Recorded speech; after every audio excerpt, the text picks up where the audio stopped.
प्रधानमंत्री नरेंद्र मोदी ने इसी साल लगभग 1 करोड़ 25 लाख रुपए की 3 सेमीकंडक्टर फैसिलिटीज की नींव रखी थी और इन मैन्युफैक्चरिंग फैसिलिटीज में से एक असम के मोरीगांव और 2 गुजरात के धोलेरा और सारण में लगाई गई। प्रधानमंत्री मोदी ने इंडिया स्टैकेट चिप्स फॉर विकसित भारत कार्यक्रम में इन सेमीकंडक्टर फैसिलिटीज की नींव रखी थी, जिसके बाद कई विदेशी कंपनीज ने भारत में अपने सेमीकंडक्टर प्लांट का निर्माण शुरू किया था। अब इसका आउटकम देखिए। टैलेंट सॉल्यूशंस कंपनी एनएलबी की रिपोर्ट यह कहती है कि साल 2026 तक भारत के सेमीकंडक्टर सेक्टर में 10 लाख नौकरियां पैदा होंगी। फैब यूनिट में करीब 3 लाख नौकरियों के अवसर खुलेंगे। एटीएमपी में करीब 2 लाख नौकरियां होंगी और इसके साथ डिजाइन, सॉफ्टवेयर डेवलपमेंट में भी एम्प्लॉयमेंट जनरेट होगा। सेमीकंडक्टर भारत के डेवलपमेंट इंजन, जो कि भारत के भविष्य को A to Z कवर करेगा।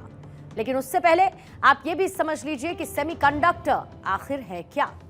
सेमीकंडक्टर चिप सिलिकॉन से बनी होती है और सर्किट में इलेक्ट्रिसिटी कंट्रोल करने के काम आती है। ये चिप एक दिमाग की तरह इन गैजेट्स को ऑपरेट करने में मदद करती है। इसके बिना हर एक इलेक्ट्रॉनिक आइटम अधूरा मानिए। आज की डेट में हर एक डिवाइस सेमीकंडक्टर चिप पर ही काम करता है। भारत साल 2021 में सेमीकंडक्टर के मार्केट में एंट्री ले चुका था और उस वक्त इस मार्केट में भारत ने $10 बिलियन का निवेश किया था। और इस चिप मार्केट में बेसिकली 3 कंपोनेंट्स होते हैं। पहला है डिजाइनिंग, दूसरा है मैन्युफैक्चरिंग और फिर आता है असेंबलिंग। मतलब कहीं पर इसे डिजाइन किया जाता है तो कहीं पर इन चिप्स को बनाया जाता है, कहीं पर ये चिप्स असेंबल की जाती हैं। मतलब डिवाइस कहीं पर बना है, चिप कहीं पर बनी है, लेकिन इन्हें एक साथ असेंबल कहीं और किया जाता है। आपको सुनकर आश्चर्य होगा कि अभी इस चिप मार्केट का बॉस अमेरिका या फिर रूस जैसे देश नहीं, बल्कि ताइवान जैसा छोटा सा देश है। और ताइवान के इस पूरे चिप मार्केट में करीब 50% की हिस्सेदारी है। वहीं साउथ कोरिया की करीब 17% की हिस्सेदारी है। जापान का योगदान इसमें 9% का है और चाइना की 5% की हिस्सेदारी है। और भारत फिलहाल इस मार्केट में कहीं नहीं है। लेकिन भारत इस चिप मार्केट में चिप इन करने के लिए तैयार है और आने वाले समय में भारत इस चिप मार्केट का एम्बेसडर होगा, क्योंकि भारत का जो चिप मार्केट साल 2022 में $570 बिलियन का था, वही चिप मार्केट साल 2030 तक करीब $1 ट्रिलियन का होने वाला है। भारत चिप तो बनाएगा ही, लेकिन असेंबल भी करेगा, मतलब चोखा मुनाफा, क्योंकि चिप डिजाइन भी हम करेंगे, बनाएंगे भी हम और असेंबल भी हम ही करेंगे। दुनिया की लीडिंग चिप मैन्युफैक्चरिंग कंपनीज में से एक क्वालकॉम ने भारत के चेन्नई में एक नया चिप डिजाइन सेंटर खड़ा किया और इस चिप डिजाइन सेंटर के लिए कुल मिलाकर 177.27 करोड़ रुपए का निवेश किया गया है। इस सेंटर का काम भारत में वायरलेस कनेक्टिविटी को बढ़ाना और नई वाईफाई टेक्नोलॉजीज को डेवलप करना होगा। भारत में वाईफाई की बेहतर टेक्नोलॉजी को डेवलप करने का काम करेगा। 6G यूनिवर्सिटी रिसर्च की मदद करेगा।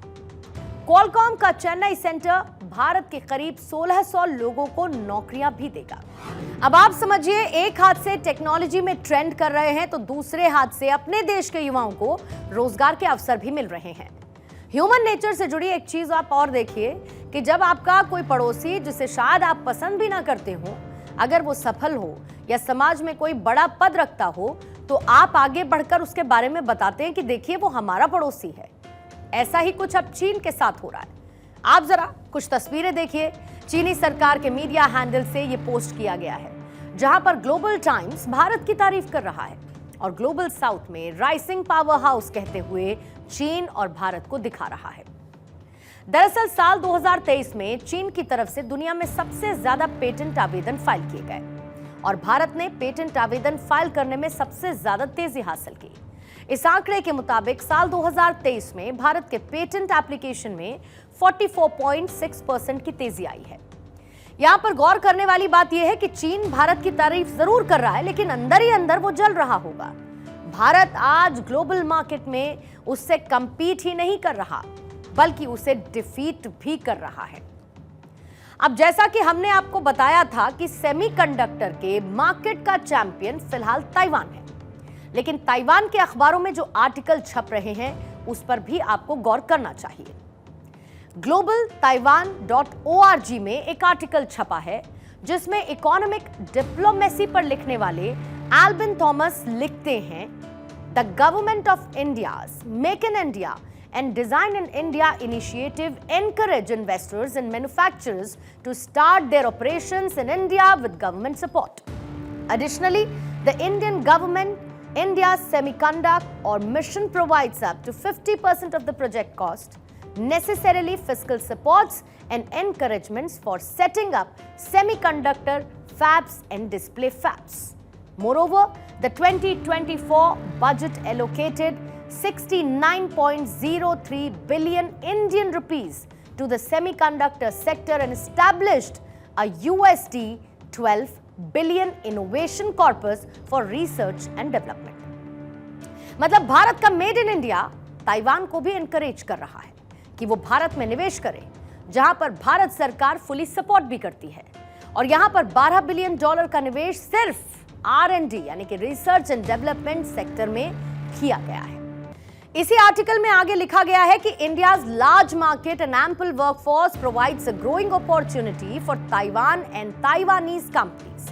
It is estimated that India has 20% of the world's semiconductor design workforce, and its semiconductor market is expected to grow at a compound annual growth rate CAGR of 26.3% to USD 271.9 billion by 2032.